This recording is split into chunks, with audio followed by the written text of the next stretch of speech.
ఓం నమః శివాయ. ఓం నమో నారాయణాయ. కర్మ నివారణ నరదృష్టి నివారణ కాళభైరవాయ నమో నమః. ఓం దిగంబరాయ విద్మహే అశ్వవాహనాయ ధీమహి తన్నో శ్రీ ఉన్మత్త కాళభైరవ శ్రీ వారాహి శక్తి దేవ్యై నమోస్తుతే. హరి ఓం. మా ఛానల్కి స్వాగతం.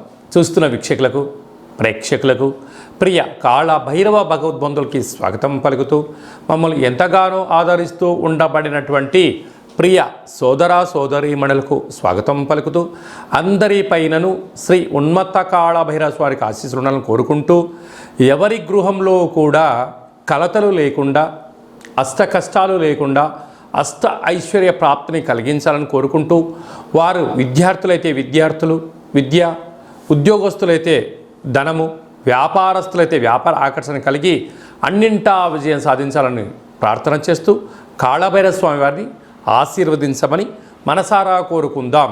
1వ తారీఖు 7వ నెల 2024 నుండి 15/7/2024 వరకు పుట్టినటువంటి వారందరికీ కూడా ముందస్తుగా జన్మదిన శుభాకాంక్షలు. గతంలో వివాహం చేసుకున్న వారికి వివాహ వార్షికోత్సవ శుభాకాంక్షలు.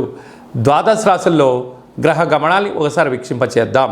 జ్యేష్ఠమాస అమావాస్య రోజున వృశ్చిక రాశి వారు ఎలాంటి విధులను పాటించాలో ఈ వీడియోలో సవివరంగా సంపూర్ణంగా తెలుసుకుందాం. వృశ్చిక రాశిలో ఏ నక్షత్రాలు వస్తాయనగా విశాఖ నక్షత్రంలోని చివరి పాదమైన 4వ పాదము, అనురాధ నక్షత్రంలోని 4 పాదాలు, జ్యేష్ఠ నక్షత్రంలోని 4 పాదాలు కలిపితే వృశ్చిక రాశి.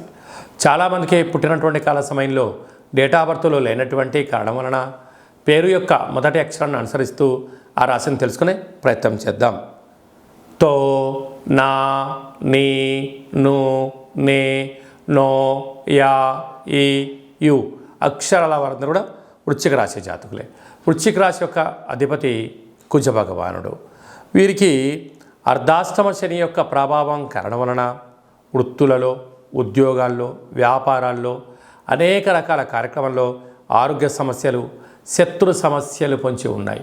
ఇలాంటి కాల సమయంలో కళౌ వెంకటనాయక అన్నట్టుగా వెంకటేశ్వర స్వామి వారికి తులసిమాలను సమర్పించడం, లక్ష్మీదేవి అమ్మవారికి పంచామృతాలతో అభిషేకం చేసుకోవడం, కాళభైరవ స్వామి వారి యొక్క దీపము, కూష్మాండ దీపము, ముడుపు, హోమము, కాళభైరవ అష్టకాన్ని వినడం, పక్షులకు ఆహారాన్ని వేయడం, ఆవులకు పచ్చగడ్డిని ఏర్పాటు చేయడం, కుక్కలకు యథాశక్తిగా అన్నదానం చేయడం వలన ఈ యొక్క అర్ధాష్టమ శని యొక్క ప్రభావం తొలగి నరదృష్టి, శత్రు ప్రభావాలు, తామరాకు పైన నీటి బొట్టును ఎలా జారిపోతుందో ఈ యొక్క సమస్యలు తొలగిపోతాయని చెప్పి గమనించాలి. పంచమ స్థానంలో రాహు సంచార స్థితి ఉండడం వలన ఇంట్లో బంధువులు కానీ, మిత్రులు కానీ, స్నేహితులు కానీ, అన్నదమ్ముళ్ళు కానీ, అక్క చెల్లెలు మీ మాట వినే పరిస్థితి ఉండదు అని చెప్పి గమనించాలి. 6వ స్థానంలో కుజ భగవానుడు స్వక్షత్రకంగా సంచారం చేయడం వలన భూములు, వ్యాపారము, ధనపరమైన యోగము, కొత్త వాహనాలు, క్రయ విక్రయాలు యోగదాయకమని చెప్పి గమనించాలి. సప్తమంలో దేవగురు బృహస్పతి సంచారం చేయడం వల్ల విదేశాలకు వెళ్ళాలని మీ కోరిక నెరవేరబోతుంది.